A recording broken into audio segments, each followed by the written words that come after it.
soo dhawaada walaalayaal waan idin salaamay waxaana dhammaantiin idinku leeyahay Easter wanaagsan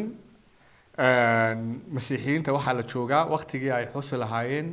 ciidda loo yaqaano Easterka oo aynu runtii casharkeennan kaga jawaabi doono su'aal ku saabsan oo nala soo weydiiyey oo ah maxay masiixiyiintu u xusaan ciidda Easterka run ahaantii ciidda Easterku waa ciidda ugu muhiimsan ee masiixiyiinta waayo waxay xusaysaa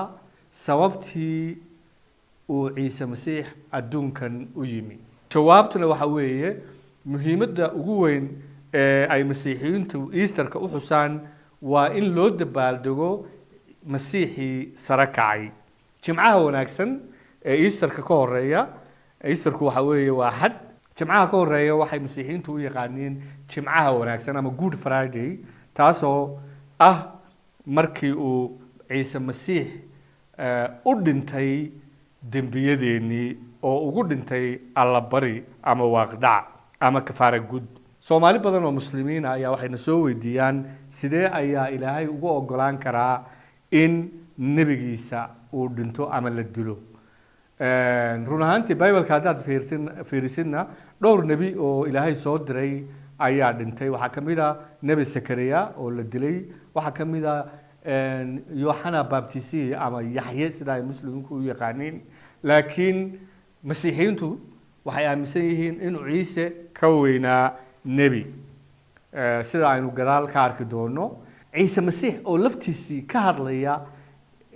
dhimashadii uu dhiman doonay ee uu dhiman doonay oo allabari u noqon doonay dembiyada bini aadanka ayaa isagoo xertiisii u sharaxaya ayuu wuxuu ku yidhi sidan injiilka markaasuu garashadoodii u furay si ay u gartaan qorniinka ama ereyga Ilaahay wixii laga sii sheegay arrintan wuxuuna ku yidhi sidaasay u qoran tahay waa inuu masiixu silco oo uu maalinta saddexaad kuwa dhintay ka soo sare kaco iyo in toobadii iyo dembi dhaafka magaciisa lagu wacdiyo quruumaha oo dhan laga bilaabo Yerusalem idinkuna waxyaalahaas ayaad markhaati ka tihiin yacni waxa ayaad markhaati ka tihiin ahdiga cusub injiilka inuu masiixu silco u silco dembiyada bini aadanka u dhinto kafaara gud u noqdo iyo in uu sare kaco waa ka warka wanaagsan ama injiilka aad ku wacdin doontaan adduunka qorninka uu faansiinayo waxa weeye waxyaalihii uu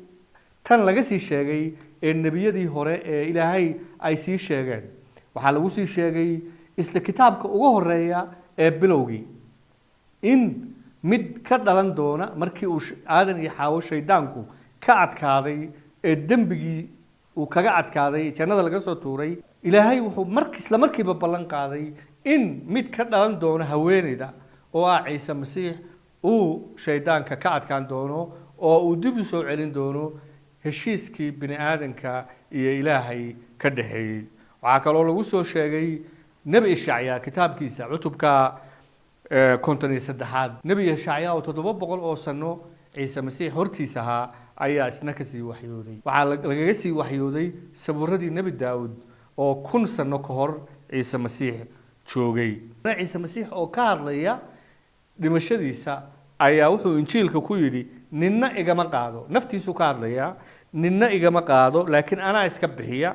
waxaan leeyahay amaraan ku bixiyo waxaan leeyahay amaraan haddana ku soo qaato amarkanna waxaan ka helay Ilaahay walaalayaal dhimashada iyo sare kicidda Ciise Masiix waxay ina tusaysaa inuu Ciise Masiix ka adkaaday shaydaanka iyo dembigiisa iyo dhimashadiisa Bible-ku isla xidhiidhiya waxaas oo dhan dhimashada iyo dembiga iyo shaydaanku way isku xiran yihiin waxaas oo dhan shaydaanka ayay ka yimaadeen waxay kaloo sare kicidii Ciise Masiix ina tusaysaa hubaal inaynu maalin maalmaha kamida inaguna sare kici doono sare kicidii Ciise Masiix kaliya ayaa ah hubaasha iyo rajada loo hayo inay bini aadanku maalin sare kici doonaan ereyga Ilaahay wuxuu walaalayaal ina barayaa inuu Ilaahay abuuray adduun aan dembi lahayn oo uu ku dhex abuuray nin iyo xaaskiisa bilaa dembi ah laakiinse aadan iyo xaawa halkii ay Ilaahay ka adeeci lahaayeen waxay dhageysteen beentii shaydaanka oo waxay galeen dembi ilaa iyo berigaa dembigu wuxuu saameeyey oo cudur ku noqday bini aadanka ereyga ilaahay waxaa ku qoran dhammaan way wada dembaabeen oo gaari waayeen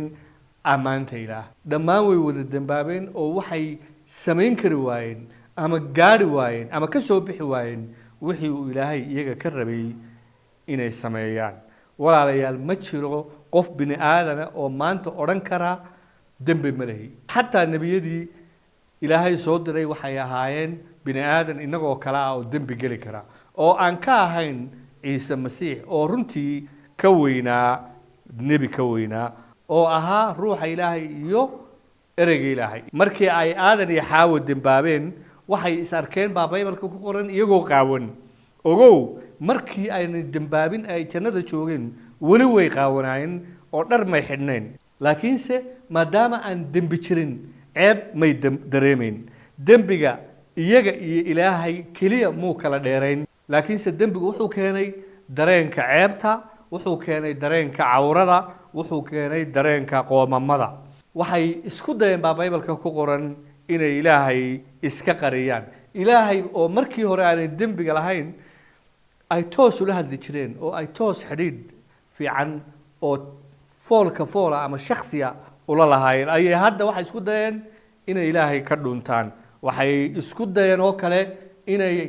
qaawanaantoodii iyo cawradoodii iyo dembigoodii ay caleemo intay soo goostaan geedaha ay isku daboolaan oo cawradooda ku qariyaan laakiinse walaalayaal dadaalkaa isku dayeen inay cawradoodii iyo dembigoodii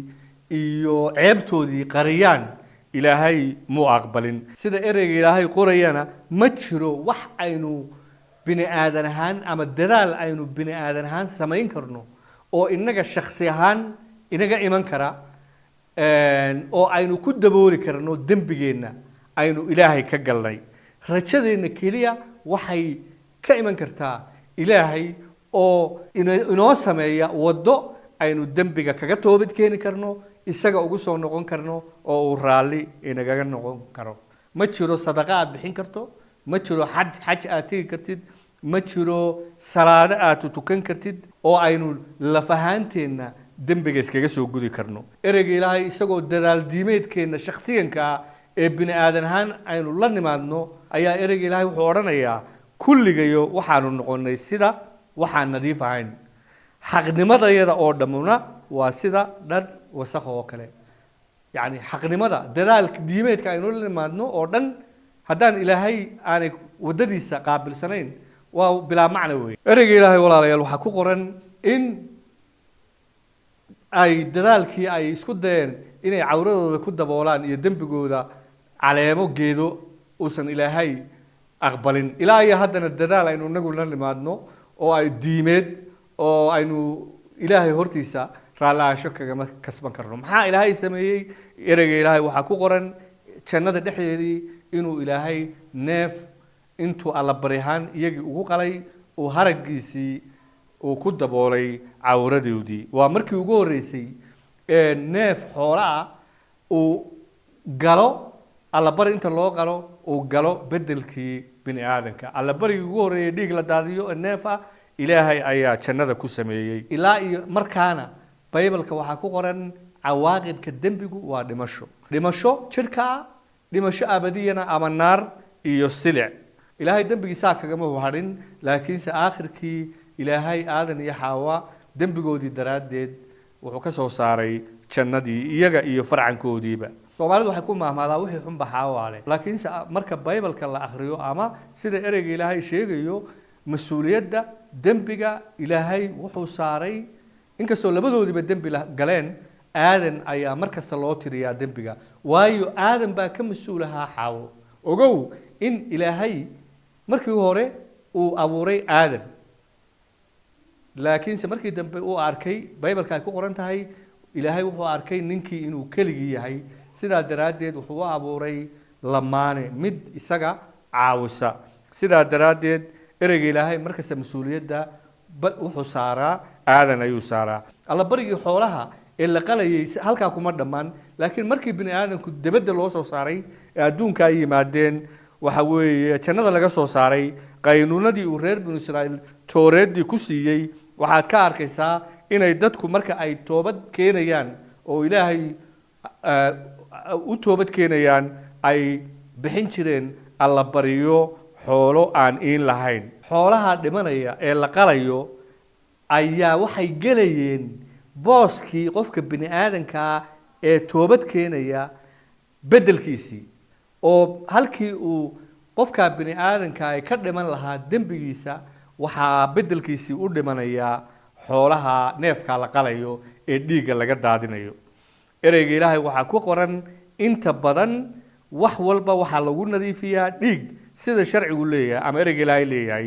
oo dhiig daadin la'aan dembi dhaaf ma jiro ayaa waxay ku qoran tahay kitaabka cibraaniyadda laakiinse walaalayaal xoolahaasi miyay soo gudi kareen alla baryadii dembiga si kama dambaysa oo buuxda ereyga ilaahay waxaa ku qoran ma suurtoodo in dibiyo iyo orgiyo dhiigoodu dembiye qaado waayo ereyga ilaahay waxaa ku qoran bini aadanka iyo xooluhu isuma dhigmaan laakiin kuwaas waxay ahaayeen temporary bay ahaayeen oo may ahayn sida kama dambaysta ilaahay ugu talagalay in uu dembiyada ku